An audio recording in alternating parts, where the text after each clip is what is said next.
Hi everybody, and welcome to a Pixelated Geeks recap of Nintendo's Direct E3 2014 presentation. They just wrapped up about 30 minutes ago, and we watched a good bit of the after show, which was interesting to say the least. All in all, pretty good show. I was expecting it to suck. Yeah. Usually it's one of these, I will focus on Microsoft, Sony, and maybe the other big shows, and I'll maybe catch up on Nintendo. Mm-hmm. I've never really wanted to just put time aside for it, and I'm glad I did. Yeah, this was an important year for them. I mean, the Wii U hasn't sold incredibly well. It's not really a very competitive console on the whole, and they really needed to kill it. The 3DS is obviously doing well and will continue to do so they're not in any financial trouble, but just from a sort of a legitimacy perspective, I think Nintendo really needed to hammer this year home. And they did. They really did. They started out with some footage of the lead developer of Smash Brothers, which has now gotten a release date. I actually wrote that down, 10/3/14. Is that correct? Did I write that down without... That's for the 3DS version. Yeah, oh, that's right. Okay, and then Wii U is Holiday 2014. So we'll get it this year. They did confirm that. They showed a decent amount of gameplay from it, just showed the sort of continuing development they're doing on it. Well, they started it with a toy, too, which we'll get to later, and playing with a Mii. Yes, absolutely. So initially, their first announcement about it was that your Miis will be playable characters. The Miis are essentially skins for 3 different archetypes of control. There was a brawler character, a ranged character, that essentially had a Mega Man style cannon on its arm, and then the other one had a weapon. It was like a sword, like they call it a Link. Right. So archetypal characters will control that way, but it's nice. I mean, putting the Miis in the game is a way for Nintendo to continue pushing that ecosystem. So immediately after that, they showed figures, and they did, as you mentioned, they started the conference off with a figure that looks very much like the trophies that you could collect in the previous Smash Brothers titles. And they held the figure up to the little small rectangle on the Wii U pad that I think most of us had forgotten had any functionality whatsoever. Unless you bought that one Pokemon game for those little figurines, right. But I don't think anybody really did. No, I don't think so either. I had forgotten that was a thing. There were a lot of times where I would be using it and go, what is that again? I would rub my finger over it, what does this do? Is this a sensor? It is a sensor. Nintendo has announced something called the Amiibo. The Amiibo are, for all intents and purposes, toys to life with Nintendo branding underneath it. Toys to life is a new license to print money concept that has spurred titles like Skylanders and Disney Infinity. Which I'm sure everyone is infinitely familiar with. But these are Nintendo specific. And allowing the Skylanders and the Infinity to gain benefits specifically for Nintendo products. Yeah, Nintendo will let you put their Amiibo in Skylanders and Infinity titles in some way, shape, or form. They may not be playable, but they will definitely have a benefit. You can tag them into your Smash Brothers. You can use them with Mario Kart. You can use them with... Well, these are for Nintendo ones that we know of, not like the Infinity or Skylanders. Right, I'm not saying that you can have Sully play Mario Kart. But. Right. But so you can essentially take the Amiibos and you can put them into a lot of Nintendo's upcoming first-party titles, which is a huge deal. The Toys to Life market is financially insane. It's not something I participate in, but what Nintendo did very intelligently with this, these have functionality across many titles, including third-party titles, and are Nintendo-themed. So that's one of those things. You slap Mario on something, you make $1 million. And this cross-functionality, I'll buy one. I mean, they look really well-made. They do. I always thought the Infinity toys looked the best, and now these are you could put them on a shelf and call it a day. They're very clean-looking figures. They really are. They look really nice. And the fact that you can tag them into multiple Nintendo games and that they're your favorite Nintendo characters. They showed Mario, they showed Luigi, they showed Peach, they showed Kirby, they showed Link and Zelda, and Samus, and who am I leaving out? Pikachu. And somebody else. I think it was... Yeah, I mean, it's your favorite franchise characters, and they'll be usable in Nintendo games, and that's huge. Yoshi. I want it. Also Yoshi. It looks adorable. I mean, it's called what? Yoshi. What was the Woolly World? Yoshi Woolly World. Normal. It's a Yoshi title along the lines of Kirby's Epic Yarn, which is one of the best games on the Wii. Absolutely. You can disassemble the environment around you. You have yarn-based abilities. It's a low-intensity, low-challenge 2D platformer, and it's so cute. It's another one of Nintendo's I'll buy that games. Great work. Looks phenomenal. Then they cut to a title that was sort of familiar looking to anyone that's played Super Mario 3D World, which was Captain Toad's Treasure Tracker. Captain Toad's Treasure Tracker. Yeah. For those of you that played Super Mario 3D World's Toad levels, essentially you had the ability to allow... You navigated Toad through an environment. You didn't control him directly, but you would manipulate the area to make it easier for him to get through. And it looked really fun. I mean, it was essentially an entire game built around those levels, with extra challenges and boss fights thrown in. So I don't know how big a title it's going to be, but it certainly looks viable. Yeah. I mean, again, Nintendo first-party stuff.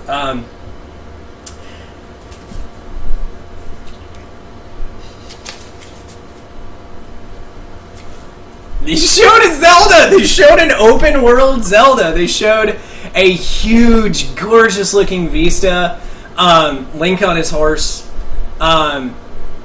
with, 3D rendered everything.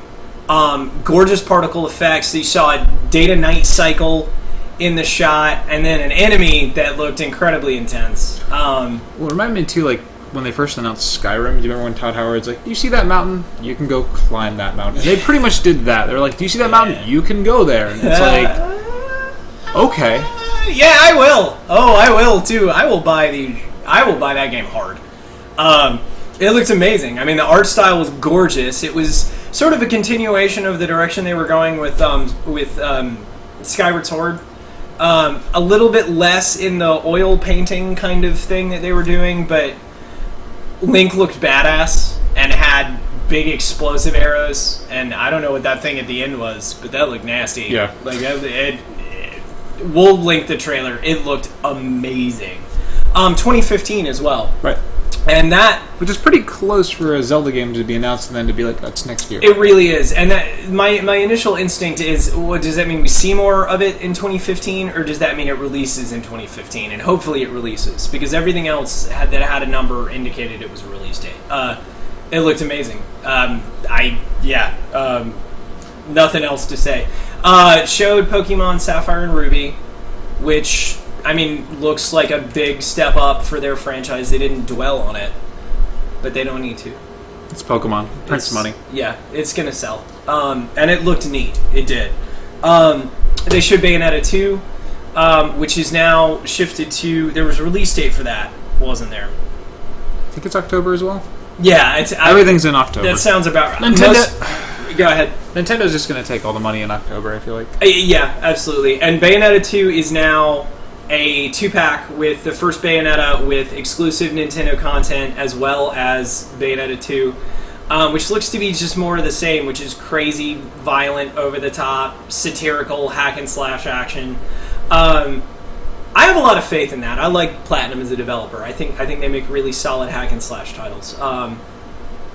Here's hoping. It's good. And the fact that it comes with both games is really actually a great move on their part, I think.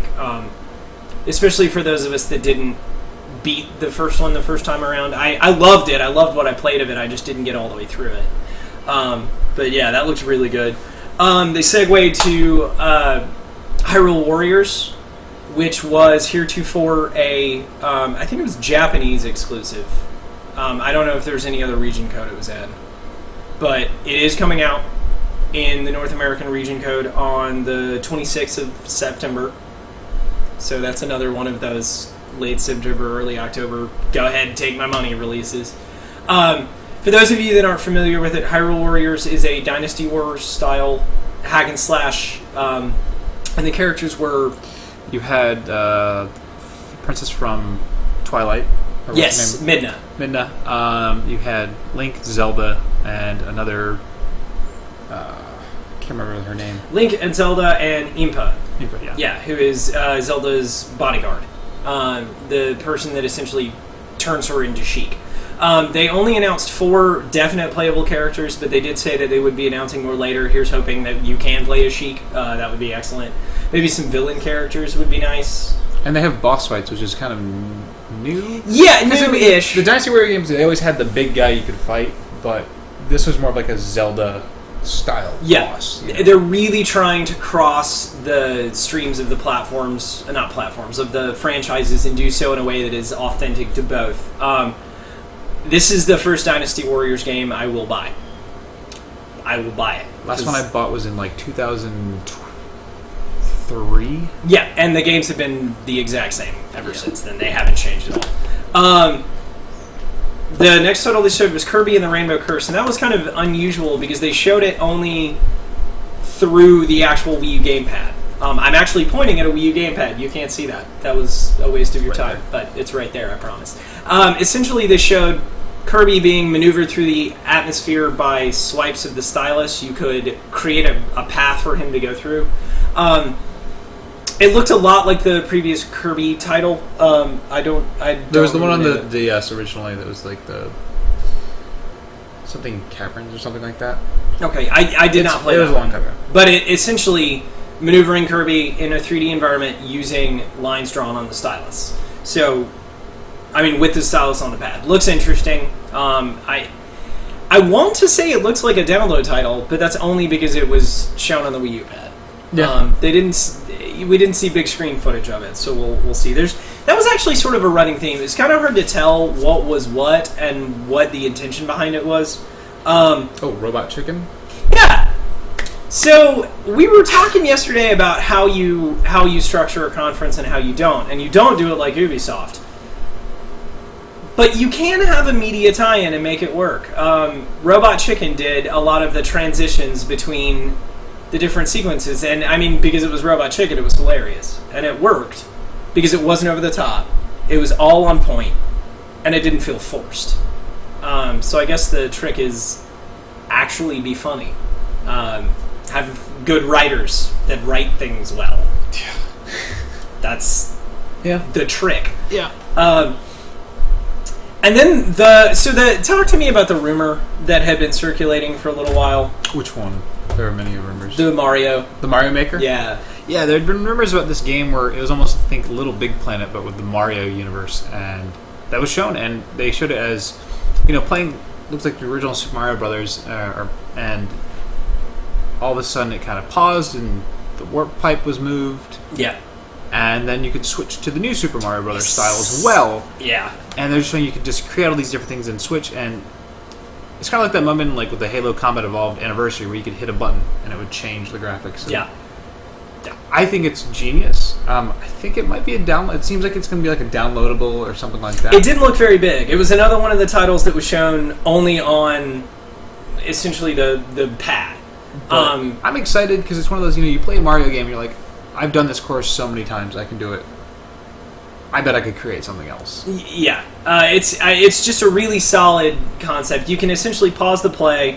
You can move the enemies around on the map to a limited degree, or at least befuddle them. You can add in new geometry. You can move the geometry of the map around so that you can essentially get through it. And it looks like some of the levels are going to be puzzle-based, where you have to do that in order to complete the level. But in some ways, you can just do it just to do it over the course of the game, and you can switch between...